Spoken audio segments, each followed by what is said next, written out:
letting the breath soften, letting the mind soften, letting our hearts soften.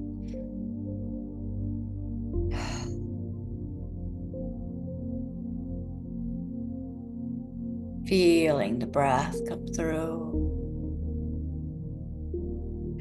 relaxing the jaw, and just a couple layers of tension to be fine to let go of, so we could be a little more present for the message. I notice tightness in my jaw. Let me try to let that go. Maybe release my neck a little bit. Come into the breath. Slow it down. Welcome to Zenful Conversations. Thanks so much for being here. Thanks for sharing in this space together. We're here in this community every single day. We are in our sixth year. Sixth year. So it's really quite cool that we share in these conversations of healing and living fully. The Book of Awakening by Mark Nepo is our book this year. The Book of Awakening by Mark Nepo. This New York Times bestseller is described as having the life you want by being present to the life you have.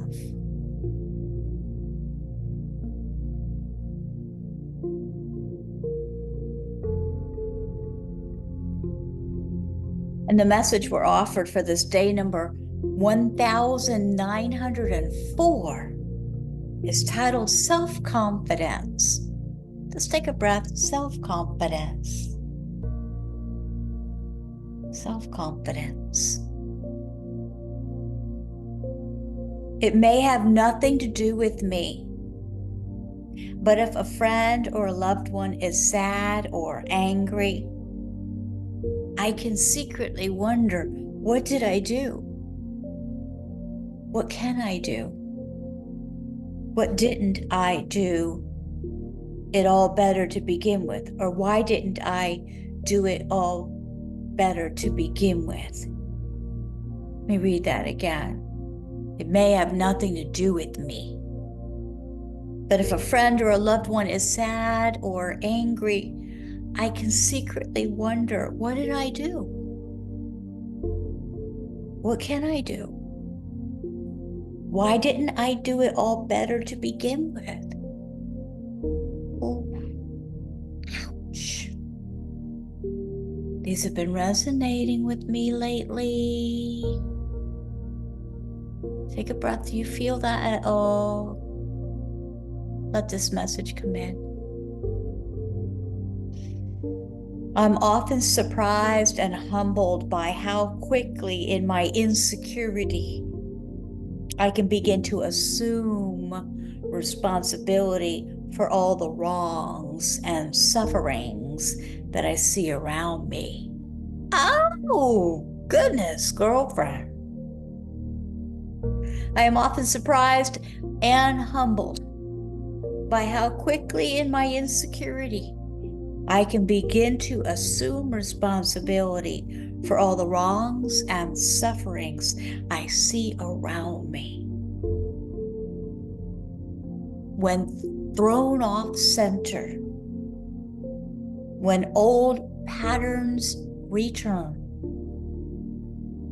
when feeling exhausted or depressed, I so quickly become the exaggerated cause of all that is not right with the world.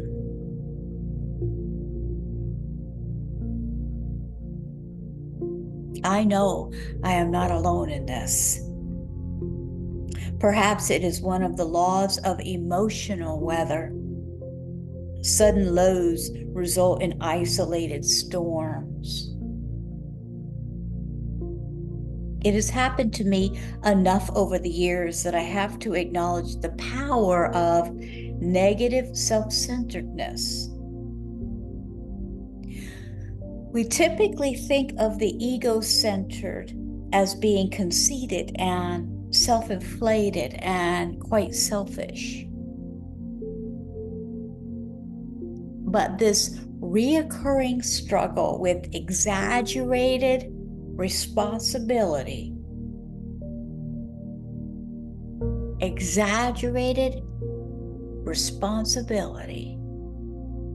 has made me realize that more often we are ego-centered when feeling deflated, when feeling shaken from our sense of oneness with things. In that place of separation, we become darkly self-centered, blaming ourselves for not fixing things or making things right or for letting bad things happen. Let's just take a breath here. Take a pause.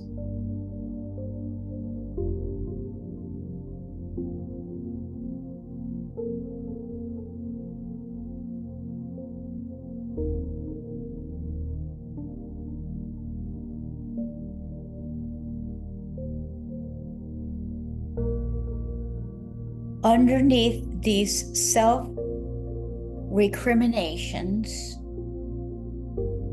is the grandiose assumption that we have the power in the first place to control events that are really beyond any human being's influence.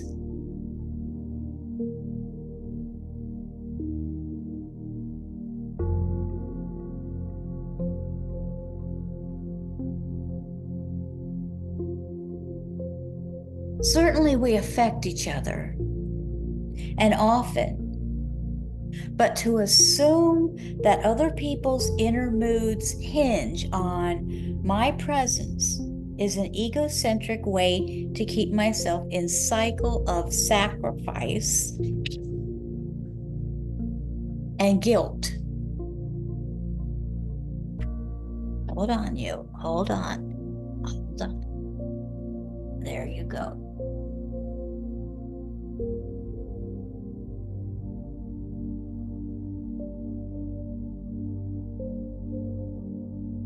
So certainly we affect each other, and we do often. But to assume that other people's inner moods hinge on my presence is an egocentric way to keep myself in a cycle of sacrifice and guilt. Further, to assume that another's condition or way of being in the world hinges on my presence is the beginning of self-oppression and codependence. In extreme moments of negative self-centeredness, we can even assume magical proportions of burden, in which we feel acutely responsible for a loved one's illness or misfortune because we weren't good enough, or we weren't there enough, or we weren't perfect enough.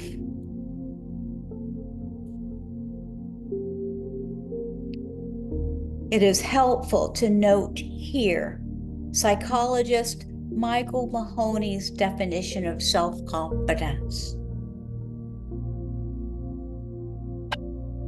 He traces confidence to the Latin confidere, fidelity, and understands self-confidence as a fidelity to the self.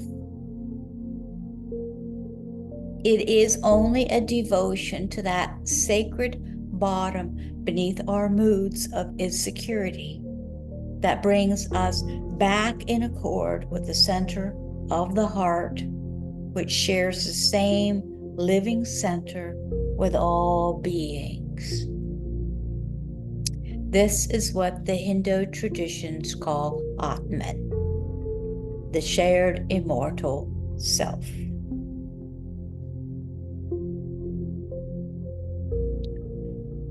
So now, when I trip into moments of low self-esteem and feel certain that I am the cause of all this bad weather,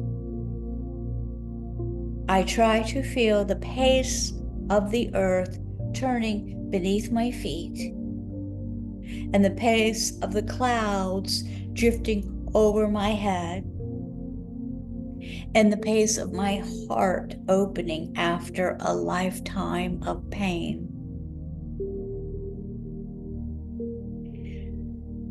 When these align, I am weakened of my ordinary will and awakened into a power greater than any one heart, greater than the weather of any one day or the mood of any one life. Let's take a couple breaths with that. A lot just was said in those little bit of words.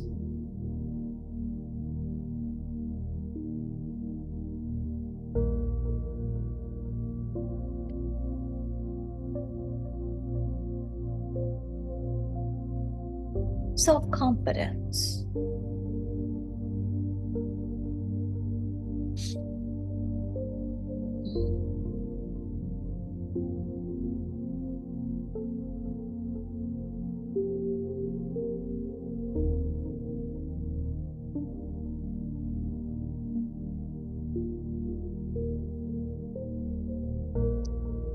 The meditation we're offered says to sit quietly and become centered.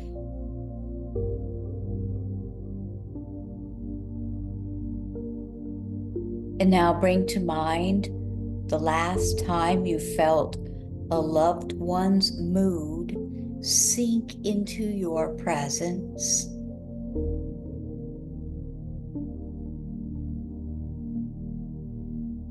Try not to deflect the discomfort you felt.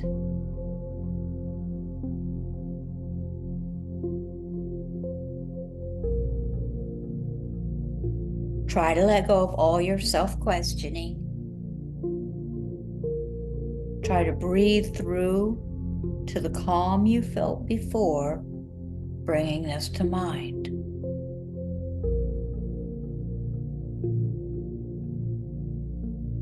Lengthen that exhale, slow the breath down.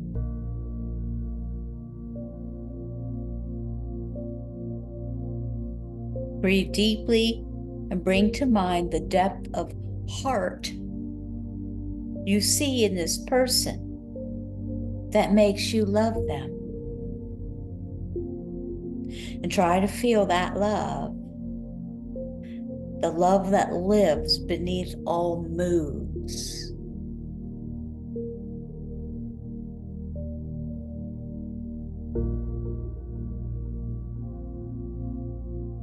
Take a couple breaths with that. With this message from Mark Nepo. Very powerful message this year.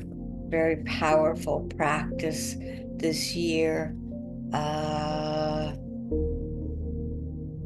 Very powerful meditation this year. Thanks so much for being here always. Okay. Deep and honest gratitude. Namaste. Namaste.